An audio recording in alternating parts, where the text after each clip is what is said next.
أصدقائي الحلوين، عاملين ايه؟ أتمنى إن شاء الله تكونوا كويسين. السؤال ده حلو مع إننا جاوبنا قبل كده في الأول خالص لما كنا بنتكلم عن الكليات. بس أنا عايزة نجاوب عليه تاني عشان حاسة إن الناس لسه متخوفة من موضوع. طيب أدخل صيدلة ولا أدخل علاج طبيعي ولا أدخل أسنان ولا أحول طب بشري ولا طب ادخل اعمل ايه؟ طب ايه فرص الشغل؟ الناس بتسمع حاجات كتير ان لا ده التكليف بتاع الصيادله اتلغى، لا التكليف بتاع اسنان ما بقاش موجود، علاج طبيعي بقى ما بقاش ليه فرص، وهكذا. فزميلتنا بتتكلم عن ايه الاحسن في 2024.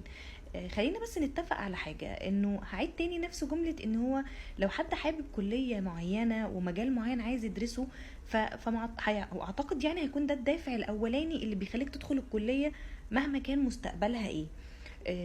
الدافع ده بيخليك ما تسمعش كلام الناس، يعني ما تسمعش كلام ان هو لا ده الكليه دي مش هيبقى لك مستقبل، الحاجات دي. بس خلينا نتكلم في نقطة كمان. اولا لو مفيش دافع لكلية معينة بعينها، خلينا ننصح بعضنا كده نصيحة، يمكن اول مرة اقول الكلام ده، ان احنا ندور على الحاجة اللي هتخلينا نحب الشغل، او على الاقل يعني نحب الشغل نص نص، ويكون بيدخلينا دخل احنا نكون راضيين عنه. فالموضوع برضو انا عارفة ان الموضوع بيصعب مع الوقت، لما يبقى احنا محتاجين شغل يكون فيه شغف، ومحتاجين ان احنا يكون عندنا مستقبل، وكمان يكون بيدخلنا دخل كويس. خلينا برضو ما ننساش الجانب المادي، وهو جانب مهم. فلو بنفاضل ما بين علاج طبيعي واسنان، هنرجع تاني بنفس المقارنة.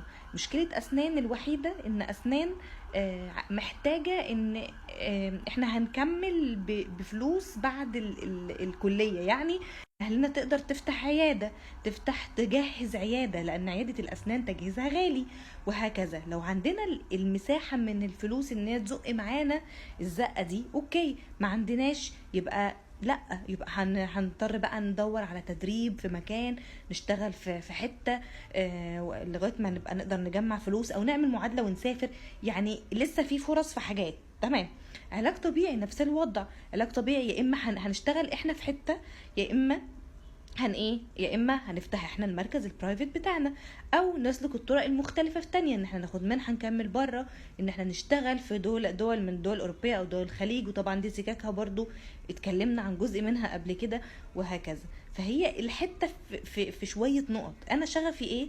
انا حابب الكليه دي ولا لا؟ وهستحمل مهما كانت المعوقات اللي انا هلاقيها من بعد التخرج؟ او انا لا، انا مش موضوع شغف، انا بس عايز حاجه يكون ليها برستيج، وحاجه ان انا اكون ليها مستقبل، وكمان بتدخلي فلوس. السؤال ده محتاجين نجاوب عليه الاول قبل ما نفاضل ما بين كليتين. بس كده، اتمنى نكون جاوبنا على المعلومه بشكل يعني مختصر شويه.